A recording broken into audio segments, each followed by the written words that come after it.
말씀은 출애굽기 5장 22절부터 23절까지 말씀입니다. 제가 가지고 있는 성경으로는 구약 성경 89페이지에 있습니다. 출애굽기 5장 22절과 23절입니다.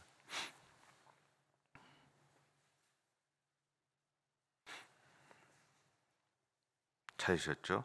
우리 함께 봉독하겠습니다. 모세가 여호와께 돌아와서 아뢰되 주여 어찌하여 이 백성이 학대를 당하게 하셨나이까? 어찌하여 나를 보내셨나이까? 내가 바로에게 들어가서 주의 이름으로 말한 후로부터 그가 이 백성을 더 학대하며 주께서도 주의 백성을 구원하지 아니하시나이다. 아멘. 우리는 세상의 아픔을 겪을 때마다 그 아픔에 반응하며 살아가죠. 그래서 우리가 도울 수 있는 것이 있으면 작은 것이라도 이제 나누며 살려고 애를 씁니다. 그럼에도 우리 안에는 세상에서 일어나는 아픔에 대해서 그 이유를 알고 싶어하는 마음들이 있죠. 그리고 하나님이 그 문제를 해결해 주시기를 바라는 마음도 있습니다. 이것은 비단 세상에서 일어난 일뿐만 아니라 오늘 우리에게 일어나는 일들 속에서도 동일하게 우리가 가지고 있는 그런 마음이기도 합니다. 그런 고민들을 늘 하면서 전에도 한번 말씀드린 것처럼 제 안에 그런 생각이 들었어요. 하나님은 세상의 문제를 해결하기 위해서 오늘 우리를 보내셨다라는 것이죠. 이것이 답이 되기는 어려운데 근데 제 안에는 이것이 답이었어요.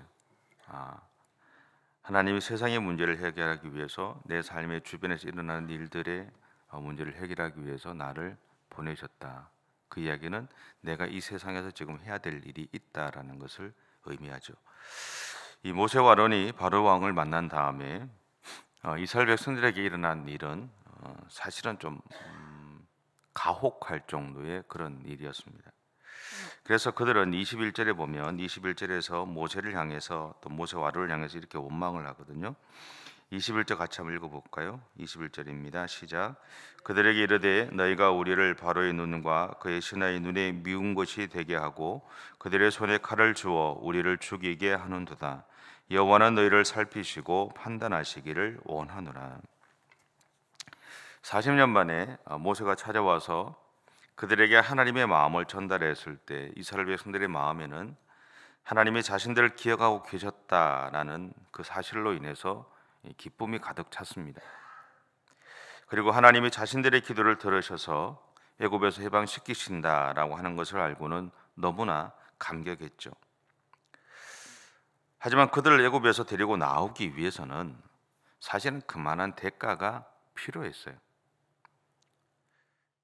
그것이 오늘 이스라엘 백성들에게 일어난 과도한 일이었습니다. 근데 지금 그 자신들에게 일어난 고통을 그 고통은 하나님을 통해서 느꼈던 감격이나 기쁨도 모두 잊어버리게 만들기에 그들의 인생에서는 충분했다라는 이야기입니다. 분명히 하나님께서 그들에게 주셨던 마음들로 인해서 그들은 기뻤지만 동시에 그들에게 일어나는 일들로 인해서 그들이 느끼는 것은 그 기쁨을 그냥 다 잊어버리게 만들 정도로 컸다라는 것이죠. 그럼에도 분명한 것은 우리가 하나님의 은혜를 경험하는 자리에 있기 위해서는 아픔이 반드시 따라온다라는 겁니다. 그리고 이 과정을 거쳐야 비로소 우리는 하나님의 은혜 안에 머물게 되죠. 또는 우리는 하나님의 은혜 안에 있으면서도 계속해서 우리를 향해 달려오는 도전을 견뎌내야 하고 때로는 싸워야 하는 것이 우리들의 현실이기도 합니다. 마찬가지로 우리가 세상에서 성공하기까지에는 눈물과 고통과 인내가 반드시 따라야 합니다. 하지만 우리가 기대하는 것은 아픔이나 고통이나 그리고 인내를 요구하지 않는 성공이죠. 그리고 그렇게 하나님의 은혜 안에 있는 것입니다. 근데 이런 것은 없어요. 제 제자가 이제 음식점을 하는데 성공을 했어요. TV에도 나오고 다 해요. 근데 이 친구의 몸을 보면 성한 데가 없어요. 양쪽 엘보 다 수술했죠. 무릎 수술했죠. 허리 수술해야 되죠. 몸 구석구석 안 아픈 데가 없어요. 소위 말하는 성공은 했지만 그 대가로 그가 겪어내야 하는 고통들이 따라오더라라는 것이죠. 그거 없이 성공할 수 있는 것이 없고, 그런 아픔 없이 우리가 하나님의 은혜를 경험할 수는 없다라는 사실입니다. 그것이 우리가 갖고 있는 사실은 딜레마이기도 해요. 우리가 예수만 잘 믿으면 되는데, 그리고 예수만 잘 믿으면 우리의 삶이 형통하면 되는데 그렇지 않더라라는 것이죠. 우리의 삶의 모습들을 보면 늘 질고와 수많은 어떤 굴곡들이 있는 우리들의 모습들이 우리 현실이기도 하다라는 겁니다. 모세는 하나님의 부르심을 받아서 이스라엘 백성들을 데리고 나오기 위해서 애굽에 왔을 때 모세의 마음에는 그 길이 순탄할 것이라 생각했어요. 하나님이 자신을 불러서 세웠잖아요. 못하겠다고 했던 그를 불러서 하나님 세웠어요. 그가 생각할 때는 순탄할 거라고 생각했어요. 물론 하나님은 모세를 부르셨을 때 출애굽기 3장 19절과 20절에서 이렇게 말씀하셨어요. 내가 하노니 강한 손으로 치기 전에는 애굽 왕이 너희가 가도록 허락하지 아니하다가 내가 내 손을 들어 애굽 중에 여러 가지 이적으로 그 나라를 친 후에야 그가 너희를 보내리라. 물론 하나님이 이 이야기를 하셨지만 그것이 모세가 이스라엘 백성들을 데리고 애굽에서 나오는 과정에서 일어나는 자신이 겪어야 될, 또 자신들을 힘들게 하고 백성들을 힘들게 할 것에 대해서는 그렇게 깊이 생각하지 않았어요. 왜냐하면 그것은 애굽 사람들에게 일어나는 일이라고 생각했거든요. 자신들하고는 상관없이 애굽 사람들에게 일어나는 일, 그들이 하나님의 명령대로 순종하지 않았기 때문에 그렇게 하나님이 행하실 것이라고만 생각했지 자신들이 반대급부로 자신들에게 일어나는 고통은 생각하지 않았어요.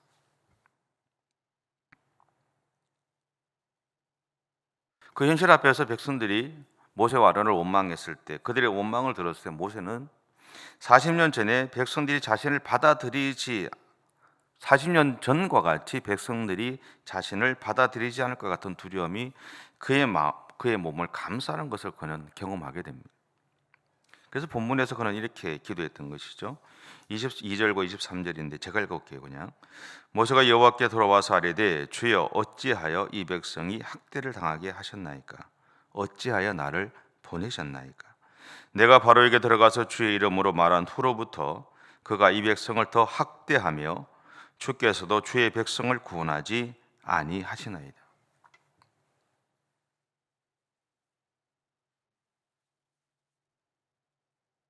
모세 입장에서는 순탄하기를 원했고 그렇게 될 거라고 생각을 했어요. 근데 그들의 현실은 그렇지 않다라. 근데 모세가 이렇게 원망했지만 분명한 것은요, 하나님은 이스라엘 백성들을 구원하시겠다고 하셨어요. 근데 모세 안에 들어온 두려움은 그것을 잊어버리게 만들었고 하나님을 원망하게 했다라는 사실. 저는 오늘 이런 모세의 모습을 보면서 이런 생각이 들었습니다. 하나님의 부름을 받은 사람들을 힘들게 하는 것은 무엇일까? 오늘 하나님의 부름을 받아서 그리스도인으로 살아가는 우리들을 힘들게 하는 것은 무엇일까? 그것은 사람들의 오해다라는 것이죠. 대부분 사람들 간의 문제는 서로를 이해하지 못한 오해에서 비롯되죠. 근데 이러한 오해를 최소화하기 위해서 세상은 우리에게 소통이 도구가 된다고 이야기를 합니다. 근데 소통은 상대방의 입장에서 이해하고 생각하며 받아주려는 마음이 전제되어야 한다는 것이죠. 내 이야기를 일방적으로 이야기하는 것은 소통이 아니죠.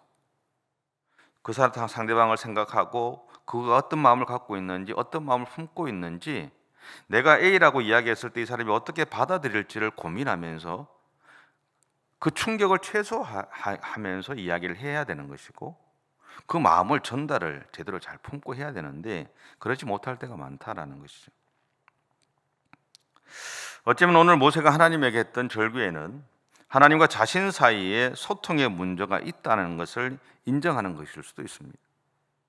그리고 백성들이 하나님의 마음을 배워가는 것에 문제가 있었음을 인정하는 것일 수도 있습니다.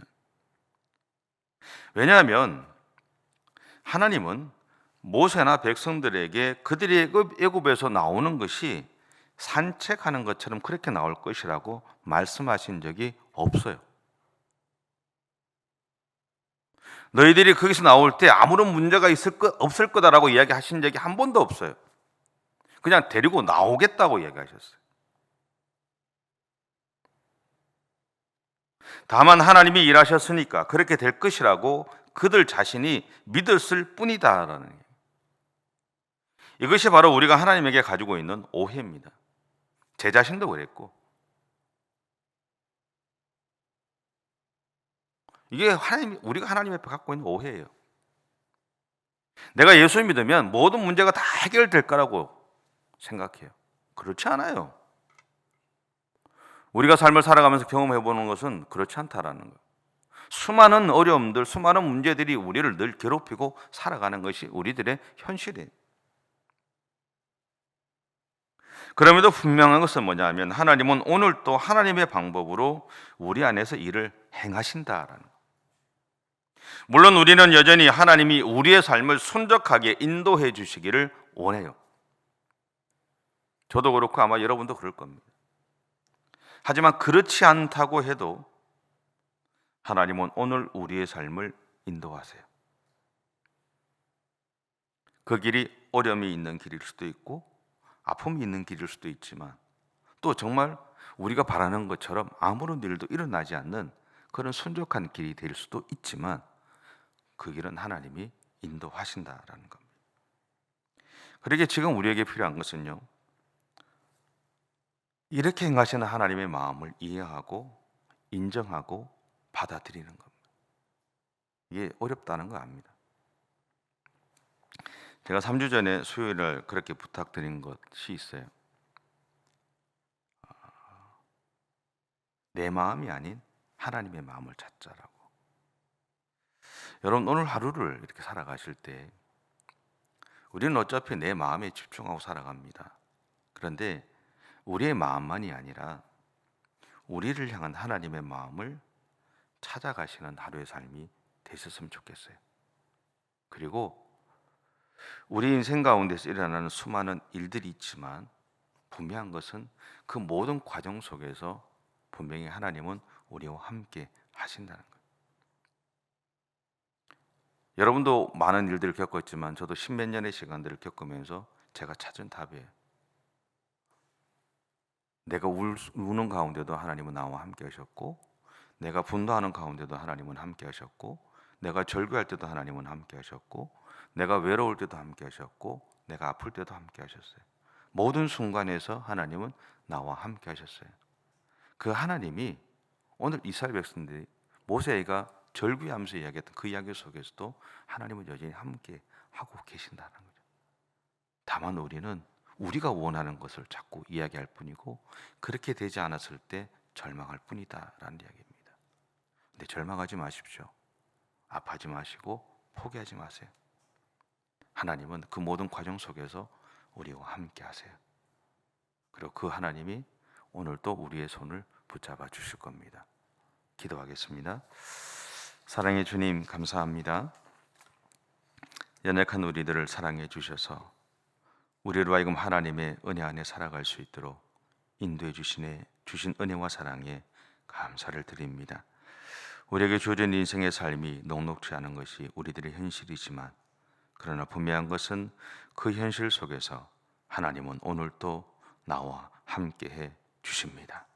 그 하나님의 손을 꼭 붙잡고 그렇게 믿음의 길을 달려가고 믿음의 삶을 살아가고 그렇게 하나님의 영광을 드러내는 삶을 살아가는 우리 모든 성도들의 생애가 되어줄 수 있도록 하나님 인도해 주시옵소서. 주께서 오늘도 우리의 걸음을 복되게 해 주실 줄 믿습니다. 우리로 하여금 반드시 승리하게 해 주실 줄 믿습니다. 감사드리며 예수님의 이름으로 기도드립니다. 아멘. 하늘에 계신 우리 아버지, 아버지의 이름을 거룩하게 하시며 아버지의 나라가 오게 하시며 아버지의 뜻이 하늘에서와 같이 땅에서도 이루어지게 하소서. 오늘 우리에게 일용할 양식을 주시고 우리가 우리에게 잘못한 사람을 용서하여 준 것 같이 우리 죄를 용서하여 주시고 우리를 시험에 빠지지 않게 하시고 악에서 구하소서. 나라와 권능과 영광이 영원히 아버지의 것입니다. 아멘.